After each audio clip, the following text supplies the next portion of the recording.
et bienvenue dans cette nouvelle émission sur Radio Cristal, aujourd'hui consacrée au challenge Je la lis. Un challenge que va nous expliquer Sophie Armbruster, responsable du fonds patrimonial de la BMI. Bonjour. Bonjour. Avant de nous parler plus en détail de ce fameux challenge, rappelez-nous ce qu'est le l'E-Media Gallery, puisque ce challenge est en lien direct avec celui-ci. Alors l'E-Media Gallery, c'est une bibliothèque numérique qui est portée par le Sillon Lorrain. Alors le Sillon Lorrain, ce sont 4 villes qui la composent, c'est-à-dire Thionville, Metz, Nancy et Épinal. Donc cette bibliothèque numérique comprend des livres anciens, des livres contemporains, notamment des livres d'artistes, mais on retrouve aussi des cartes postales anciennes, notamment des Vosges, 5000 cartes postales anciennes des Vosges. On y retrouve également des gravures, des dessins, enfin un ensemble de documents patrimoniaux des 4 bibliothèques dont je viens de vous parler. C'est accessible sur Internet uniquement ? Comment ça fonctionne ? Alors l'E-Media Gallery est accessible sur Internet à l'adresse galerie avec un s.limedia.fr. Présentez-nous un peu ce challenge hashtag Je la lis. Alors ça met en valeur le patrimoine français, mais principalement le patrimoine français des femmes de lettres francophones, donc c'est-à-dire qui écrivent en langue française. Donc ce challenge a été créé par l'association Le Deuxième Texte. L'association Le Deuxième Texte est partie du constat en fait qu'il y avait très peu de femmes femmes de lettres françaises ou francophones en tout cas qui étaient présents dans les programmes scolaires, mais également sur Internet, et plus particulièrement sur les projets Wikimedia et Wikipédia. Donc très peu représentés dans les programmes notamment de terminale, les programmes scolaires de terminale du baccalauréat. En effet, ils sont partis du constat que dans les programmes de terminale du bac littéraire, il n'y avait aucune femme représentée, aucune femme auteure. Et donc une pétition a été lancée en 2016. Cette pétition a quand même recueilli 20 000 signatures. Et suite à cette pétition en 2016, en 2017, la princesse de Montpensier, de Madame de Lafayette, est donc entrée au programme du bac L. Donc c'est une petite victoire puisqu'en fait le manque de représentation des femmes auteurs reste quand même flagrant dans le milieu scolaire. Et c'est notamment à cause du problème des enseignants à trouver des textes d'auteurs de femmes françaises sur Internet et dans le domaine public que l'association a décidé de mettre en ligne sur son site Internet des textes écrits par des femmes et proposer des contenus pédagogiques associés. Donc l'association a souhaité aller plus loin pour valoriser ces femmes de lettres en dehors du cercle scolaire et ainsi contribuer à une meilleure connaissance de ces autrices, et c'est ainsi que le challenge Je la lis a été créé, et donc il vise à marrainer une femme de lettres de son choix, donc la marrainer de la façon la plus inventive possible, et de relayer donc ces initiatives sur les réseaux sociaux avec le hashtag Je la lis, et un hashtag c'est un mot-clé en fait. Qui est l'autrice que vous avez choisie à la BMI pour ce marrainage ? Alors nous avons fait le choix de choisir Julie Victoire d'Aubier. Alors Julie Victoire d'Aubier, on vous en reparlera tout à l'heure, mais est une femme de lettres française et notamment vosgienne puisqu'elle est originaire de Bain-les-Bains.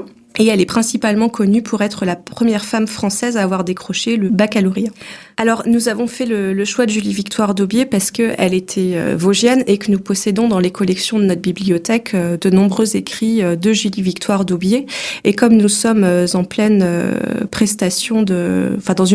nous sommes en pleine dynamique de numérisation de notre patrimoine, et il nous a semblé très important de porter une attention particulière à cette autrice vosgienne. Et dernière question concernant ce challenge Je la lis.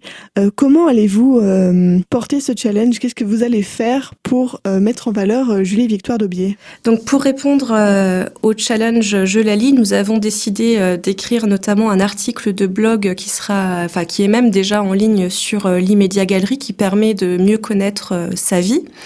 Et nous avons également versé dans Wikipédia des documents qui la concernent. Donc nous avons versé une signature sur un de nos ouvrages qui est dédicacé par ses soins, et nous avons également versé un portrait d'elle qui est présent dans un de nos manuscrits du XXe siècle. Ensuite, comme je vous l'ai dit, nous allons numériser des œuvres de Julie Victoire d'Aubier pour les mettre en ligne sur notre bibliothèque numérique l'E-Media Gallery. Puis nous verserons ces œuvres dans Wikisource.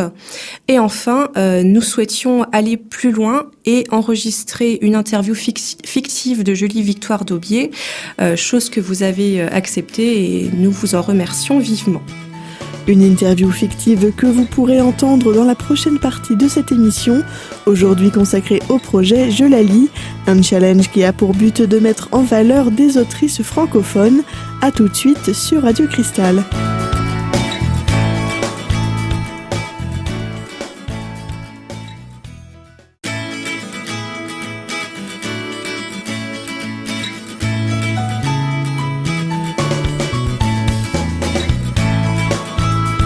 Et vous êtes toujours sur Radio Cristal dans cette émission aujourd'hui consacrée au challenge Je la lis. Dans cette seconde partie d'émission, Morgane Perrier, adjointe de Sophie Armbruster et donc adjointe à la responsable du fonds patrimonial de la BMI, nous offre la lecture d'une interview fictive de Julie Victoire d'Aubier. Pour rappel, cette interview a été écrite dans le cadre du challenge Je la lis, qui consiste à valoriser et faire connaître une autrice francophone. Voici son enregistrement. Nous accueillons aujourd'hui une femme qui a marqué l'histoire mais dont peu connaissent le nom. Elle est la première femme inscrite au baccalauréat et aussi la première à l'avoir obtenu. Je vous laisse dire votre nom. Julie Victoire d'Aubier. Bonjour à tous et merci de m'avoir invitée. Alors dites-nous un peu pourquoi une jeune femme issue de la campagne vosgienne décide de s'inscrire à l'examen du baccalauréat. Eh bien, quelques années avant mon inscription au bac en 1859, j'ai écrit un essai « La femme pauvre au XIXe siècle par une femme pauvre » que j'ai présenté au concours de l'Académie des sciences, belles-lettres et arts de Lyon et pour lequel j'ai obtenu le premier prix. Cet essai, entre autres choses, traite de la condition des femmes et particulièrement de la pauvreté féminine. Les femmes, notamment celles qui vivent seules, doivent pouvoir vivre de leur travail au même titre que les hommes. C'est aujourd'hui impossible du fait de la concurrence qu'ils représentent par leur accès à l'éducation. C'est d'ailleurs ainsi qu'est légitimée l'injustice des salaires, le manque d'instruction des femmes. J'ai donc décidé de passer l'examen du baccalauréat qui n'est pas fermé aux femmes, bien que les cours le soient. Si vous n'avez pas suivi de préparation à l'examen, comment l'avez-vous bachoté ? D'abord, j'ai mon brevet de capacité depuis 1844. J'ai été préceptrice et aujourd'hui journaliste économique. À partir de 1853, j'ai suivi les cours particuliers du Muséum d'histoire naturelle de Paris avec Isidore Geoffroy Saint-Hilaire, tandis que mon frère Joseph m'a enseigné le latin et le grec. Peut-on vous demander vos résultats ? Oui, bien sûr. J'ai une boule noire, 3 rouges et 3 blanches. Mes matières fétiches étant le latin, l'histoire et la géographie. Ce sont les mathématiques qui m'ont valu une boule noire. Avez-vous reçu un accueil favorable pour vous présenter à cet examen ? Après l'obtention du premier prix au concours de Lyon, j'ai été encouragée à continuer par un grand nombre de personnes. Mais si je devais n'en citer qu'une, ce serait François Barthélemy Arlès Dufour, qui croit au combat pour l'égalité salariale entre les hommes et les femmes, et il a soutenu ma candidature qui avait été refusée à Paris, et c'est comme ça que j'ai pu m'inscrire à l'Académie de Lyon. Il est aujourd'hui président d'une association pour l'émancipation progressive des femmes, que nous avons créée ensemble, j'en suis la vice-présidente. Vous êtes très engagé dans la lutte pour les droits des femmes, quelles grandes réformes voudriez-vous voir réalisées en priorité ? La première chose à faire, c'est d'instaurer l'égalité des filles et des garçons devant l'instruction. L'égalité de salaire et de traitement devrait être l'issue logique d'une telle réforme. L'égalité de traitement ? Oui, par exemple, il est très difficile pour une institutrice laïque d'obtenir un emploi dans une école publique. D'abord parce que, malgré la loi de 1850, qui stipule qu'une commune de plus de 800 âmes doit avoir une école de filles, l'État ne fournit aucune aide financière en cas de fonds insuffisants. Ensuite, les écoles mixtes sont attribuées dans la plupart des cas aux hommes, car une femme ne peut pas enseigner dans une école comportant plus de 40 élèves. C'est la même chose pour la situation matérielle entre les instituteurs et les institutrices. La commune a l'obligation d'assurer un traitement convenable à l'instituteur pour obtenir le titre d'école primaire communale, tandis que l'institutrice est laissée à la générosité des villageois. Et vous venez de préciser pour une institutrice laïque, est-ce moins difficile pour les institutrices catholiques ? Absolument. Le couvent intervient pour que la religieuse enseignante dispose d'au moins 300 francs par an et d'un logement convenable. Et une attestation de la mère supérieure est suffisante. C'est ce qu'on appelle une lettre d'obédience pour assurer la classe. Ça équivaut à un certificat de capacité. C'est tout simplement scandaleux. Les religieuses, pour être à même de pouvoir enseigner, devraient avoir l'obligation de posséder le même diplôme que les institutrices laïques. Ce qui fait de vous la première femme licenciée S-Lettres. Vous comptez vous arrêter là ? Pas du tout. Je commence à préparer mon doctorat. Ma thèse portera sur la condition de la femme dans la société romaine. Et retrouvez la suite de cette interview fictive dans la prochaine partie de cette émission. À tout de suite sur Radio Cristal.